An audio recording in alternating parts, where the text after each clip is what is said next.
My name is Nancy. I'm a well-respected police officer in my town.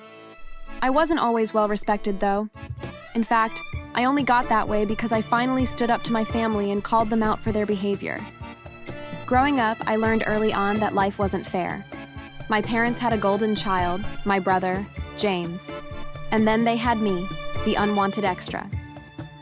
James got everything he wanted: new clothes, the best toys, vacations. Me, I was an afterthought. If I asked for something, I got a lecture about being ungrateful. If I spoke up, I was disrespectful.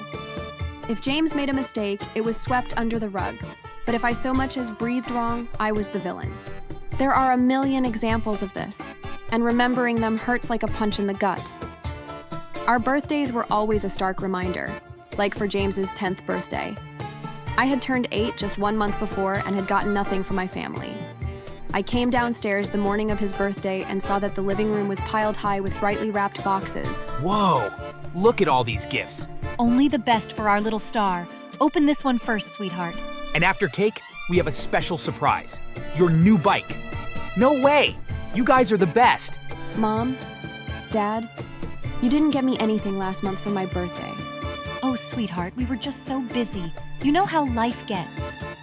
Besides, birthdays aren't about gifts, Nancy. It's about family. Now let's focus on James. He only turns 10 once. I sat on the sofa, trying my best to hold back tears, as James excitedly ripped through his gifts, shouting at each new gift. Each gift he got was one more than what my parents had thought to get me. Birthdays were one kind of hurt, but other occasions came close. Like one time when I was 9. It was a stormy day, and the school was completely empty except for my homeroom teacher, Mrs. Carter.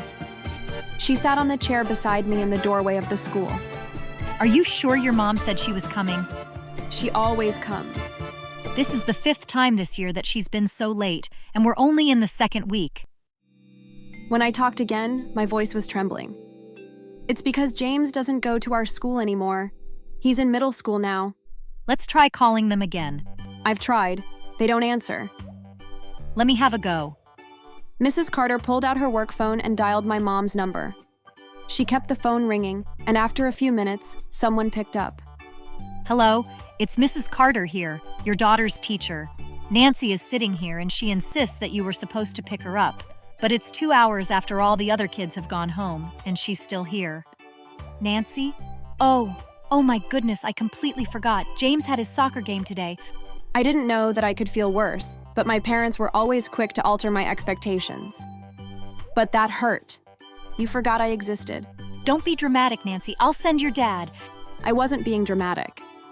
She had definitely forgotten that I existed. They were probably out celebrating James's soccer games, whether he won or lost, and hadn't noticed or cared that their daughter was absent. When my dad came to pick me up, he'd complained about being taken away from celebrating James's team's win. Why couldn't you have just walked home? I didn't say anything. I just kept my head down the whole drive home and hid myself in my room. If that wasn't bad enough, about a year on, James had failed a maths test. My parents brought it up over dinner. I was sitting down, staring at my cold food, and listening as my parents started to question my brother. James was never in trouble. My hands were cold because I knew that somehow they'd turn this onto me. James, your teachers called and told us that you'd failed your maths test. What on earth happened? It was a really hard test. We give you everything you need, James. Tutors, support. There's no excuse for this. That's when my father turned to look at me. You're his sister. Why weren't you helping him study? Me? I have my own schoolwork. He never asked me for help. You should have seen he was struggling. A good sister would have stepped in. I could see James smirking, but he straightened out his expression when our parents looked back at him. Maybe he should take responsibility for himself. Watch your tone, young lady. We do everything for this family, and you just sit there with an attitude. I was so frustrated that I stood up and glared at my mother and father. No, you do everything for James. I'm just the one you blame when he screws up. Nancy, sit down this instant. I went straight to my room. I couldn't deal with them. I needed to be on my own for a while. Just a month later, we were once again at the dinner table. I'd had a long day. I'd woken up early to put my PE kit through the wash because my parents had left it out to make sure it didn't sully James' basketball jersey. Then, I had to run to school and completely miss breakfast because my parents wanted to take James first. But I already had so many late notices. Middle school were a lot less forgiving than elementary, and since James was in high school, those easy days when they would drop us both off at the same place were long gone. At lunch, I had to complete my maths homework that I had missed the night before because James had cut the electricity, and so I didn't have internet. Meaning, by dinner, I was starving. I watched as my mother loaded James's plate full of food. I had a slip of steak and an even smaller serving of mashed potatoes. Mother, could I please have some more? There's not enough to go around. James needs his strength. You could probably do with losing some weight anyway. I could feel that I was getting to the edge. I was losing all patience with my family. I think the final blow came when James graduated high school. That night, after a dinner they'd forgotten to invite me to, Mother, Father, and James were sitting in the living room. What are you guys looking at? Oh, just old pictures. James was such an adorable baby, huh? What about me? Where are my baby pictures? My mom made a show of flipping through the pages and making a face. I don't think we have any. What? That's impossible. There has to be some. Well, we were so busy with James. He was always running around getting into things. We must have forgotten. That blow was devastating. I thought that was the worst it could get. One day, when I was 17, things hit rock bottom, proving me wrong. It was another birthday. James's 17th, just 1 month after my sweet 16. James was let outside with a blindfold on. You're ungrateful, Nancy. You don't respect this family. I just asked why James got a car for his birthday, and I didn't even get a cake for mine. Because James deserves it. Unlike you, he actually makes us proud. This is too much. You've done nothing for me. You've been cruel to me my entire life, and you think you can just tell me I never make you proud? That's because you never care about the things I do. You know what? That's it. I want you out. You can't be serious. You've been nothing but trouble. Always talking back. Always causing problems. We're done, Nancy. James needs a peaceful home. You being here, well, it's just not working out. My mom went upstairs and threw all my things in a suitcase and tossed it down the stairs. Don't let the door hit you on the way out. Just like that. No real goodbye, no second chances. I had nowhere to go, but I swore to myself one thing. I would never crawl back to them. Fast forward 10 years, I made it. I put myself through school, became an FBI agent, and built a life that had nothing to do with them. I hadn't spoken to my family since the day they threw me out. But later, I heard rumors that my brother had spiraled into gambling and drugs, drowning our parents in debt, even though they still had faith he would make it in life. And then, one night, everything came full circle. Apparently, there had been an ongoing case the FBI was working on, a lone jewelry thief who had been terrorizing the state. We had been trying to catch him for a while. One night, I got a call about an active heist.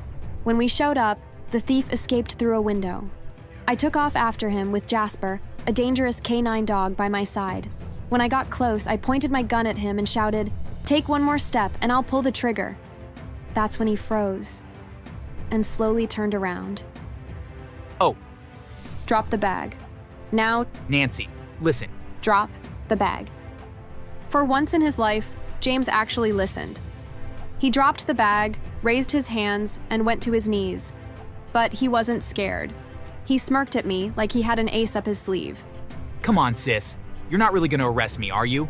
You think you're getting special treatment? I'm your brother. Yeah?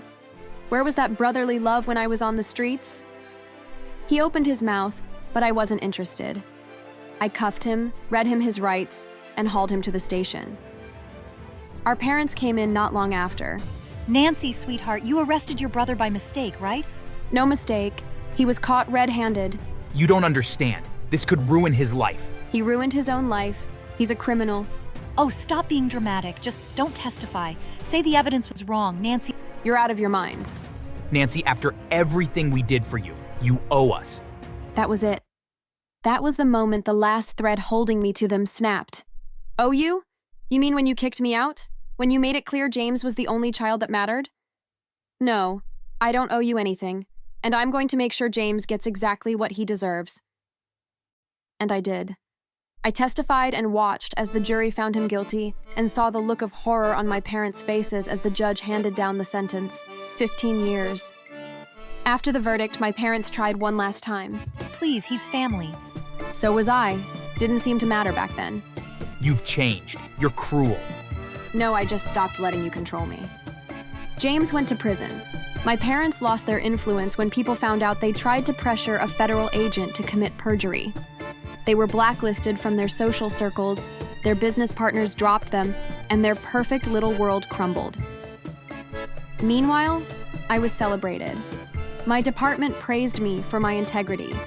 The media ate up the story of the agent who took down her own brother. James was sent to prison, and that favoritism he'd enjoyed his whole life was turned back on him. He went in expecting to be treated like a king, but was instead sentenced to a life as a servant. The bigger, scarier prisoners quickly saw his weakness and took advantage.